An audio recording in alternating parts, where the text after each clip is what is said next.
Hello, and welcome to this episode of the Reset Podcast. I'm your host, Lauren Munoz, CEO of the experience agency, D-Flash. Each week, I bring on a different business leader who's doing some game-changing work. And as we're in this really unique time during COVID, when we're all stuck at home, the challenges leaders face are immeasurable. So it's always great to have fantastic conversations with key business leaders, which is why I'm super psyched to have Mita Mallick, who's head of diversity, inclusion, and cross-cultural marketing at Unilever. And we're gonna have a great conversation about how a huge company like Unilever is navigating these uncertain times. Take a listen. Hey, Mita. Hi, how are you? Thanks so much for having me today. Sure thing. Just hanging out, stuck inside as always. Always. I think we're in week 17. Yeah, I'm entering week 16, entering week 17. I have never Oh, counted, but you just saying it out loud now just breaks my heart into a yeah. million pieces. Thanks. Actually, it's ending week 16, day 5. Yeah, that's just so you know. Oh, specifics even more. Thanks. Okay, even though we are stuck inside for 16 plus weeks, the podcast does not change. And the first question does not change. So, Mita, what was your first job? My first job in high school was I was an assistant wedding photographer. And one of our neighbors was the secretary for the wedding photographer. And I used to babysit for her kids. And she thought it would be a great idea to help get me this official job, which I was super excited about. So this meant I carried all the equipment, the tripods, the lighting, all of the stuff that was probably heavier than I am and hard to carry. I also had never been to a Christian wedding.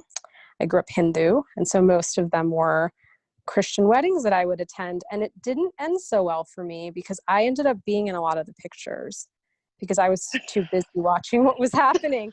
I was even at a Oh my very young gosh. age, curious about culture. And this gentleman who ran the photography business would be like, I don't know what to do with her. She's in most of the pictures because she's not paying attention to my direction, because I was just mesmerized by being in a church. I'd never been in a church.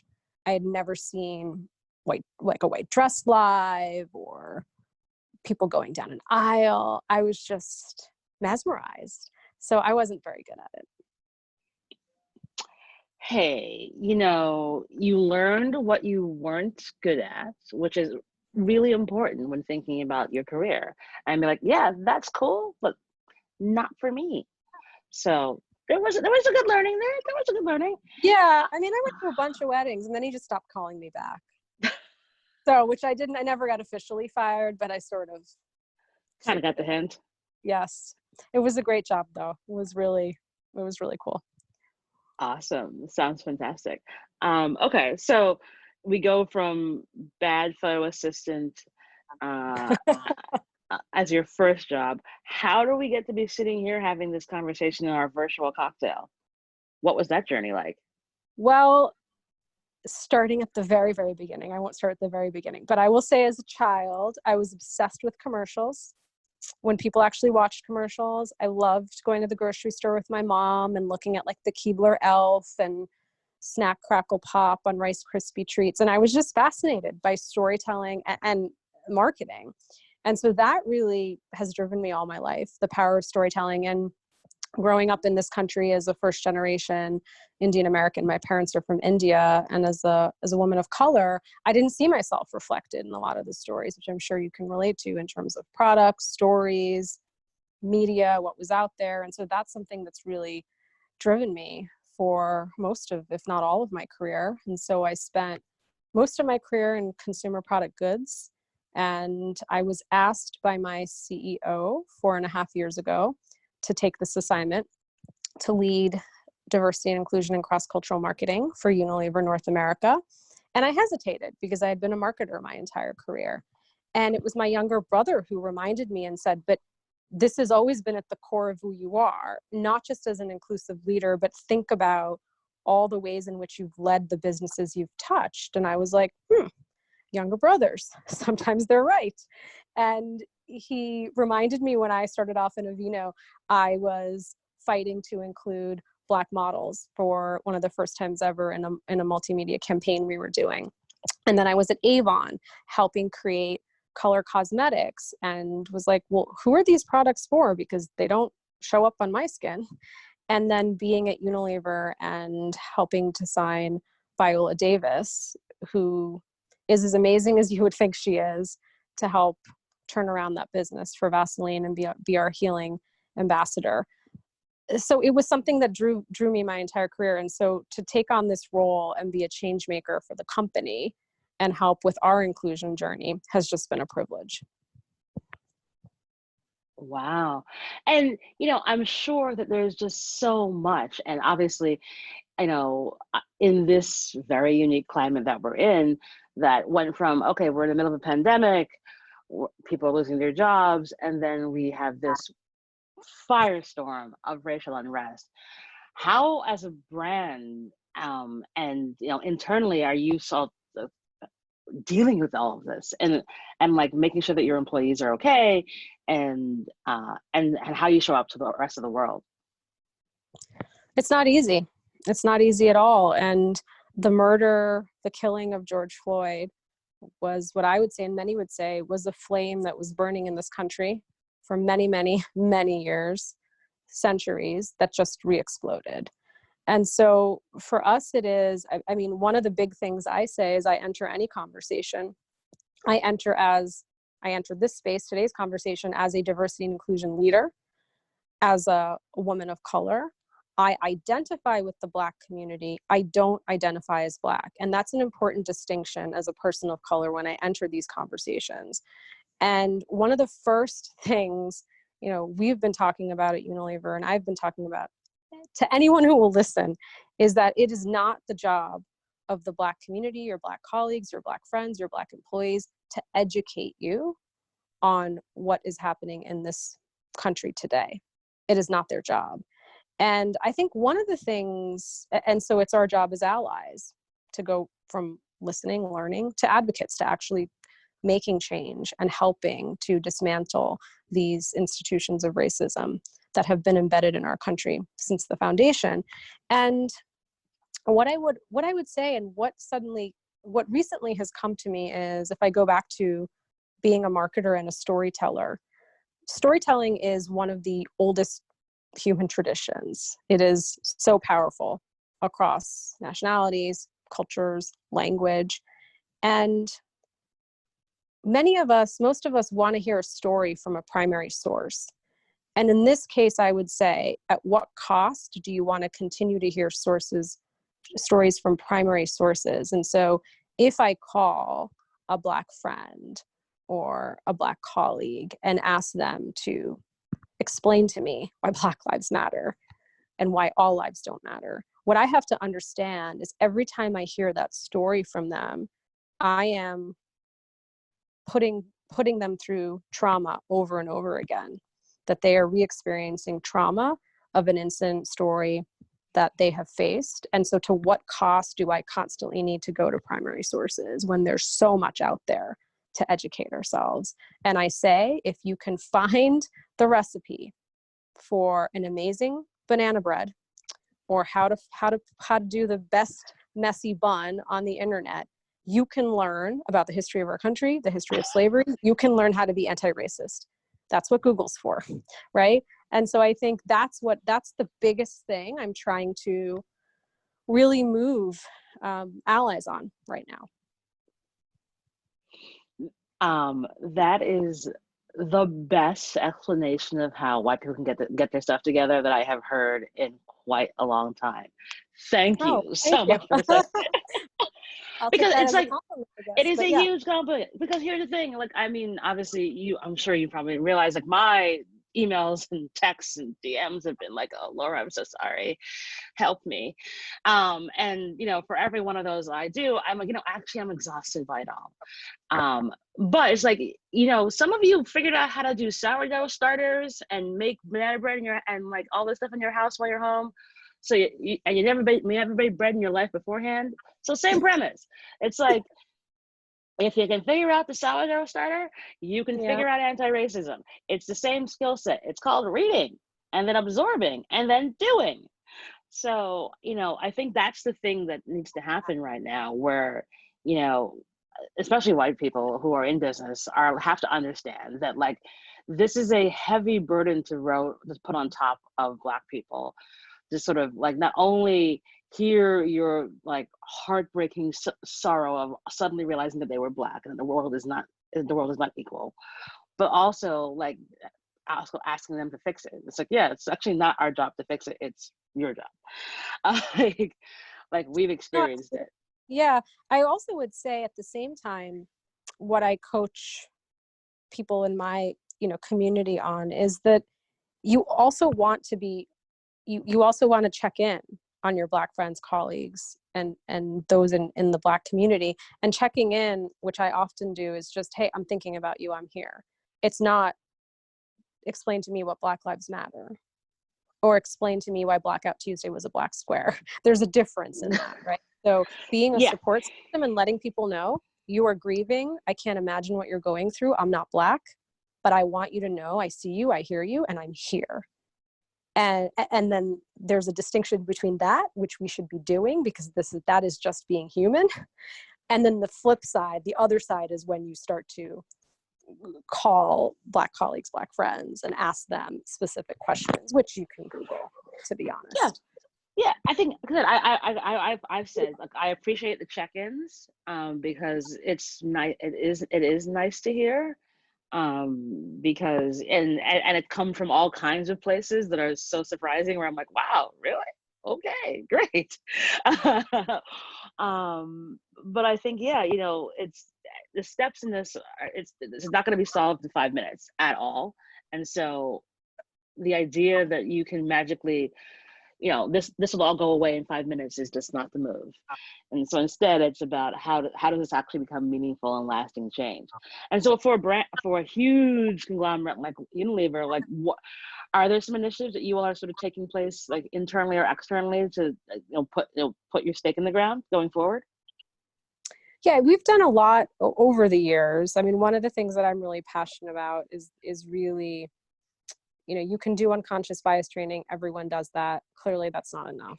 One of the things I'm really passionate about is, in my role, diversity of thought doesn't happen without diversity of representation. So that's the workforce piece. But the cross-cultural marketing piece is, how do your brands show up in the marketplace? How do your products and services show up in the marketplace? Are they with purpose? Are they authentic? Are they serving the communities they're meant to serve? And who else can you be serving? So in 2018, I created a series called the Cross-Cultural Marketing Series with a company called Language Culture Worldwide out of Chicago. And the whole premise of that series is to increase the cultural agility and competency of marketers. And the first in the series is understanding the experience of being Black in America today. It's a 4.5-hour session. It's taught by an ally who talks about the mistakes they've made with the community, and it's taught by someone who's from the community. And the first part of the course is really looking at the institution of slavery, which many of us actually never were taught in school, never studied, understanding the modern day repercussions, themes of colorism, body integrity, dehumanization of Blacks for centuries. And then you go into content. You look at lots and lots of content that's out in the universe now through the lens of the Black consumer.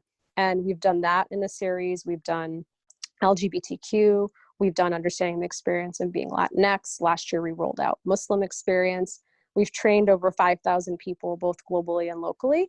And people ask me, okay, so what are the results? 5,000 people, what are the results? I think a lot of the work that you see now that's coming into the marketplace, or has over the last few years, whether that's the Dove Crown Coalition Act, Dove Men Plus Care, and the stance we've taken for paternity leave, Tresemme Women Leading the Way. There's so many different examples. And what I would say is, one of the things that I learned being in marketing and growing up in beauty, it would be, you have your data, you have your insights, and you have your action. But then it would sort of be like, Mita, but trust your gut.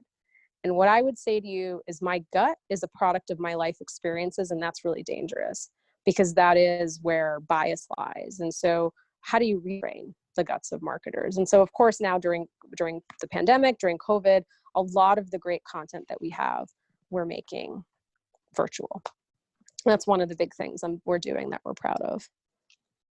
That's awesome. And I think, that's the thing. I think it's not just, okay, I want to support, but like, how can I fix the structures? And so like you all, being behind the Crown Act is just incredible. And, I think for a lot of folks, they don't even realize that this was a thing. What was, how did you guys approach something like that, where it's like, not only do we want to stand with Black women, but like, we actually want to help make a law? Yeah, I mean, the credit goes to AC Eggleston Bracey, who's the head of beauty personal care, and the work that she's done along with our teams to spearhead this. But it goes back to exactly what you just asked me, is like, what does the brand stand for, and then what can they do about it? And as you know, and so many of us know, is that there is so much hair discrimination and bias that Black women in particular face in workspaces, workplaces, and not just Black women, Black men. We all saw the horrific incident, I believe it was a year to 2 years ago, where the young gentleman who was wrestling in New Jersey was forced to have his hair cut in front of everyone on the wrestling mat in order to continue in the tournament. So it's not just about workspaces, workplaces, it's also what's happening in our schools.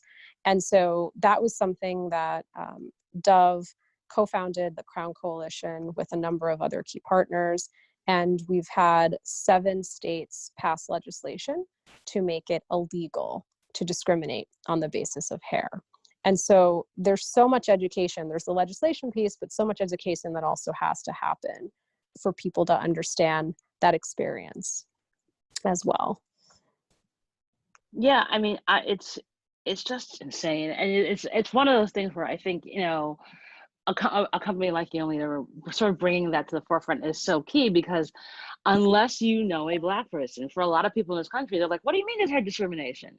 Or unless it becomes like that viral story where the young man with the dreadlocks had to cut his dreadlocks for that wrestling tournament. It's like, you don't understand like the everyday sort of this trauma and discrimination that happens to people in the Black community. And when there's a brand who actually says, actually, you know what? We're going to put our stake in the ground. It means so very much.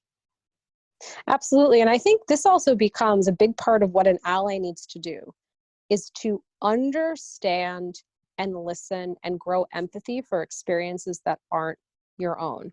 And I always say, I was forced into a world that doesn't shut up. I was actually painfully shy and introverted growing up.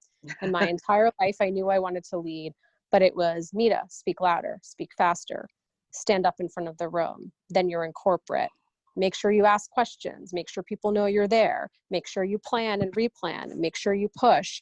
And then when it comes to something like allyship, a lot of the first step is listening and learning. And so if a friend of mine is telling me about how she, as a Black woman, has been discriminated in workspaces, workplaces, my job is to listen. My job is now not to insert my own experiences and create a false equivalency. I had hair down to my knees growing up, which is not uncommon for Indian culture. It was in a single braid. And I was bullied both heavily and physically growing up for being one of 3 families of color where we were. And I was bullied for my hair, but that's a false equivalency. That's not the same as what my Black friend is facing.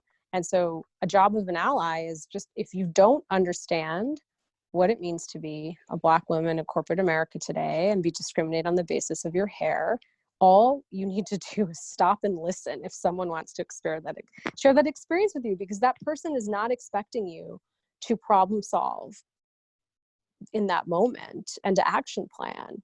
And that's why I think sometimes we're so uncomfortable having these conversations, because as leaders, we're all trained to problem solve. And guess what? If we could have problem solved this would have been solved centuries ago. Exactly. And so it's this idea that we enter into conversations as an ally when somebody wants to share a racist experience they've had with us, that we'll leave that conversation with non-closure.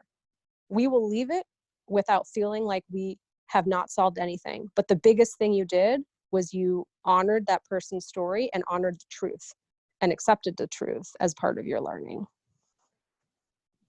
Well, that's the thing. It's like, if it's not your experience, no one's going to expect you to understand all of it. But also, also understand that it's not a, okay, if I do if this then that, then that gives me a result. Like, it's far more complex, it's far more deep seated, than just a typical problem that you would have to solve if you were a marketer. No, absolutely. And it's also, as I say, it's not the time to be an investigative journalist. It's not the time, right? If somebody is sharing a racist encounter or experience they've had with me as an ally, my job is not to say, well, Mita's really nice. Are you sure? Right. One of the Did you common think things. that happened? Maybe you misunderstood. Yes, right? That's not the time. It's not the time to be an investigative journalist. It's the time to accept what they're telling you as true. And they have trusted you. There's huge psychological safety, right? If I come to you and share something that's happened to me, I trust you. That's like the first step. There's something about a relationship. I trust you and I want to share with you. And you need to honor that and not ask me questions and not try to insert false equivalencies of your own experience and not try to problem solve. I think that's why we're so uncomfortable with these conversations, because I think it goes against everything, at least for me, that I've been taught as a leader. Yeah, well, it's I think, I was reading something somewhere where it's like, your comfort, your comfort isn't really the focus right now. It's about exposing the truth. And so if that makes you feel kind of icky, sorry, that's actually part of this is the deal. This isn't the most comfortable conversation to have with you, period. So you feeling, oh my gosh, I'm being attacked, or oh my gosh, like I can't believe this would have happened. It's, yeah, no. The first thing is to take yourself out of the conversation and your experience and just listen and learn and then move forward. Absolutely. You have to center the conversation on that person's experience. It's not about you at all as an ally. So, we're in this really unusual time in business, obviously, with regard to racial unrest. So there's all these kinds of up and down challenges. What would be a challenge that you said you've had in your career that you were kind of like, oh my goodness, what am I going to do? And then found your way through it? A business challenge or a personal challenge, or you're leaving it up Either to one. me? It's up to you, actually. Well, I would say that one of the reasons why I'm so passionate about being an ally for anyone who wants me to be an ally, and also just the nature of my role, that is what it is. And it's more than ally, it's being an advocate, is one of my first experiences out of graduate school was I was started my career in marketing, was doing well, thought I was doing well. And one of my managers decided that he couldn't pronounce my full name. So my full name is Mita Mallick. And I've struggled with my name over the course of my life because people can't pronounce it, at least from the Western view. And so I had truncated it to Mita for most of my life until when I went to graduate school, I decided I wanted to reclaim it as I entered corporate. And so it was Mita Mallick. And the manager at the time decided that couldn't pronounce Mita, which is fine. I gave the option of Mita, and decided he would call me Mohammed for the time that we worked together. True story. And thought it was funny. And I'm not the person I am today. That was a long time ago. And I didn't have confidence. I was sort of blown away that this kept happening in meetings and that it would be shouted down the hall and he would laugh and others would laugh. And that went on for months and I finally ended up leaving. And when I look at that experience and I look at experiences of my childhood where I was bullied both heavily and physically, I always ask myself, where were the other people? Like the person who is inserting, putting out the microaggression, which is a form of racism, that person is the person doing it. But where are the peers? Where are the other people that see this happening that say, no, why are you calling her by another name? Why aren't you just calling her by her name, her name and the options that she's given you. And why do you think this is funny and tolerable? So that to me, and so that experience, I would say to you, I wasn't able to stand up for myself, and I ended up moving on. But what I would say to you is I do everything in my power now to stand up when I see things that are happening, but also encouraging others. Like, it's about empowering the bystander, right? It is, we work so hard and care so much about the cultures that we create, and no culture is perfect, but we have to be agents of change and protect that culture when we see things happening.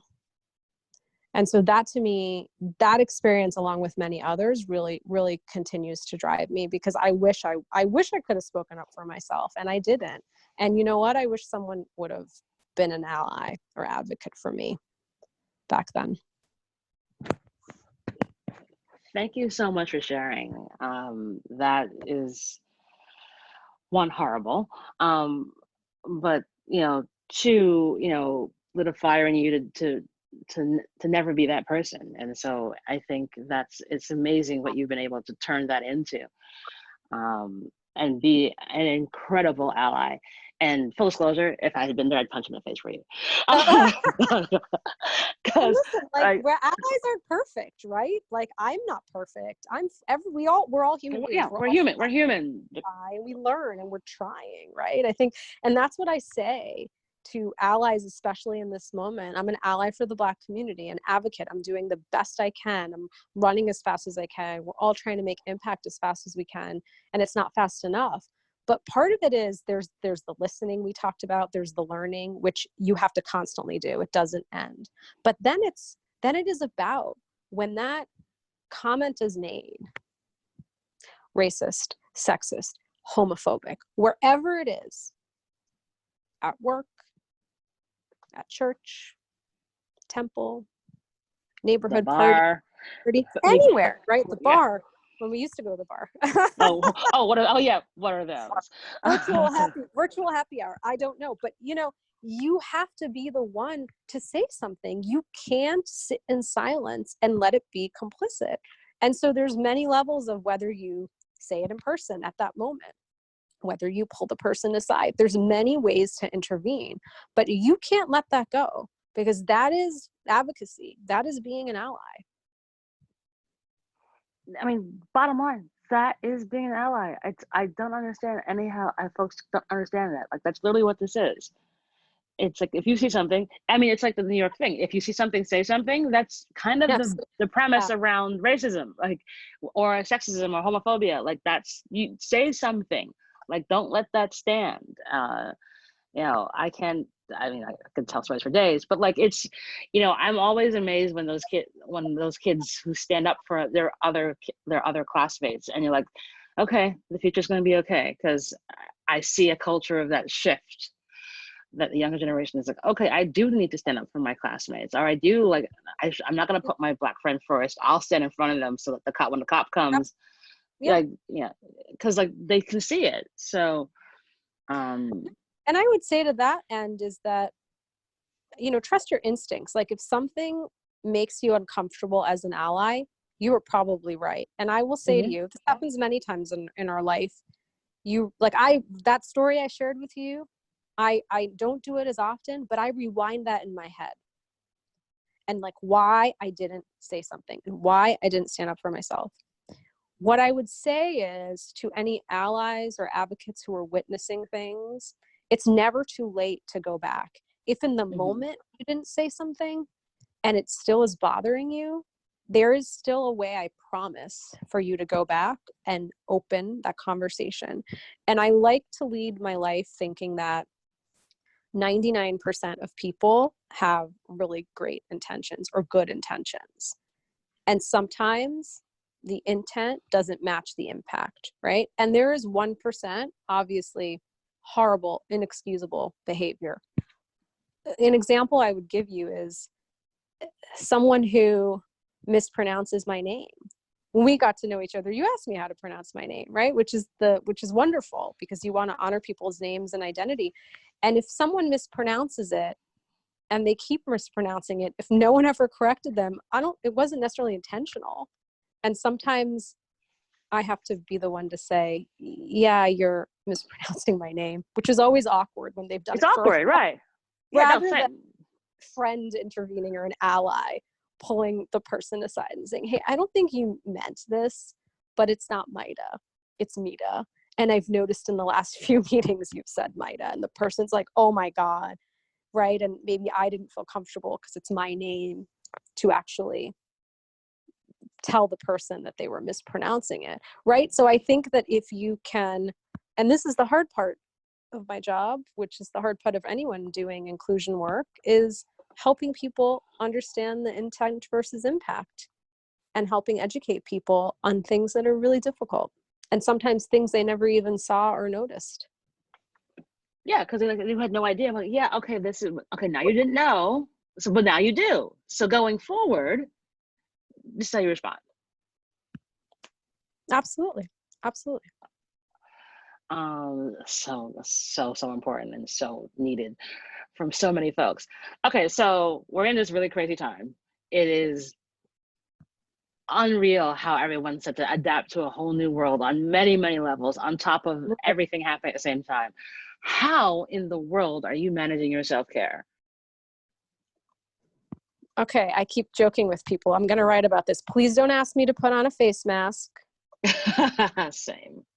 I don't have time. Listen, everyone is on their own COVID-19 journey. And I joke and I don't joke. Behind the Instagram pictures of banana bread that you've baked and how you have redone your walls and redid your place and drive-by birthday parties, you don't know what's happening in people's homes, people's lives, and the thing people are in. And I have a 5-year-old and a 7-year-old. I have a partner. We live in Jersey City in 1,500 square feet. We're both working a ton. I am like petrified, exhausted. I'm like, I thought I was a mediocre teacher. I am a terrible, terrible summer camp counselor. We are all trying to just survive this summer. But I also have the privilege to work from home. I have my health, have my family, I have food and shelter. So you keep these things in perspective, especially as we have a lot of extended family in India and friends in other parts of the world. So that's just trying to stay grounded. I take it day by day. But self-care, you asked me that question. I try to do things with my children. So I've been coloring and drawing with them. Awesome. And I write a lot. Writing is my therapy. So I'm somebody who, in the early hours or late at night, I like to read. I'll be posting things on LinkedIn on things I'm learning as an ally, what I'd like to share with others, and then just writing about things, whether it's my inclusion work or just what it's like to be a working mother during this time. And it's tough. Yeah, I mean, everyone just has their own COVID landscape. Yesterday, for the first time since this all happened, went outdoors for an outdoor dinner. Yeah. And it was the weirdest thing. Basically, the tables are all set apart and like everything kind of comes to you covered. Everyone's in gloves, and then you can wear a mask. You can take off your mask at the table with your friend. And I'm just like, this is how we're gonna do stuff now? Really? This is how I'm gonna get to go outside and like hang out with my friends? And you just sort of shake your head and go, okay, well, we just have to adapt and learn and take care of ourselves the best way we can. And if this is the only way I can see a friend of mine, then this is what we're gonna have to do. So yeah, it's just wild.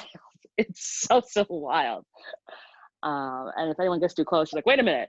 You're like, oh. Like my friend legit screamed. Someone walked a little bit too close to her and she legit screamed. Oh, it's hard. We're all adapting to this new normal, and there's going to be another normal after this. It just keeps, I just feel like there's different chapters that are coming that we're all navigating through. And so, like I say, this is the time, treat people with extra kindness.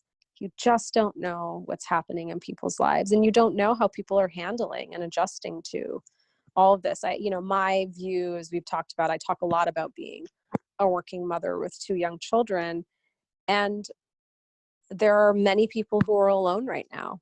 And I know in some parts of the country, things are lifting. It seems like infections are surging again. So it's a back and forth. But, you know, I remember reading this Washington Post article not too long ago about women who are alone, and talking about how she remembered the last time someone had touched her. And this is what this article is profiling, different women who are on their own. And so you just don't know what people are going through. So just not to place judgment, and just to be extra kind. My journey is not any more difficult, any more easier, or any more complicated than yours. It's just different. Exactly. Just different. Like, we all have to figure this out. And I'm like, just be nice to people. I just chill, Extra, everyone. Extra extra. nice. Just chill. Just chill. It's all good. Because this is not easy, and you, like, people's companies are going up and down, and you know, you don't know what's happening with people's families or internally, or if they're alone and they can't go see anyone, or someone can't even go see them to wait out the window. Like, this is a very difficult time, and just be good to people, like, please. Absolutely. So the last question that I've asked as part of this series of interviews is, if you have a give and or an ask to the audience. My give and ask is the same, which is just pay it forward. I have been so lucky in my career. And actually, someone who worked for me a while ago said to me, "You're not lucky, you've earned it." I was like, "Oh, interesting. Okay." Luck and earned, right? I believe in both. I have had so many people open doors for me. The reason how I met you was through Jen De Silva, who's been so kind introducing me to people. And there's so many people in my life who continue to do that. I want to meet people who are living their purpose, trying to find their purpose, trying to make impact. And I want others to make those introductions, right? Just take an extra step. If someone reaches out to you about a job at your company, take a moment to read their resume, take a moment to get on a call with them, take a moment to submit it for them. Just the really small things. And I just think about how many people have done so much for me in my career. I wouldn't have gotten here without a whole support system of my family, of mentors, career sponsors, and so just be that for someone else, because I think so often we're all looking for what we're going to do next. Who's our mentor? Who's our sponsor? What's my next promotion? What's my next assignment? And I would ask of you, who are you doing that for? Awesome. So good and so true. It's like, just, I mean, seriously, lift as you climb. Just keep it moving as you go. And Love that. That's the way to make this all work. I mean, Mita, I could keep talking to you forever, and we now, and we have a wine and pizza date whenever we can actually go outside and have pizza and wine. You owe me. I'll show up with gloves and a mask. We'll have it. We'll do it. Social distancing. Do it. Listen. We have to support the small businesses. Yeah, absolutely. Actually, listen, if whenever you come into the city, I live nearby Keste, which is the most incredible Neapolitan pizza. And they just opened an basically built an entire outdoor restaurant in front of their indoor restaurant. It's huge. And I'm like, this is actually a good idea because it's summertime. So you have a standing invitation to come on. Come self-care. We go. That's my self-care. I just got to get my husband to watch the kids. There we go. Bingo. And hey, listen, I'm just over the Brooklyn Bridge, so easy peasy. Awesome. But it's such a delight to have you on the show, and I loved your insights and your your shares. I think it will do a tremendous amount to help a lot of folks, especially leaders in business who are like, I don't know what to do. So I really, really appreciate it. Thank you so very much. No, thank you for including me. This was a wonderful conversation. Thank you. Awesome. And so we'll put some information so you can follow Mia on social media and read some of her incredible writing. She's a fantastic human, as you just heard. And that is our show.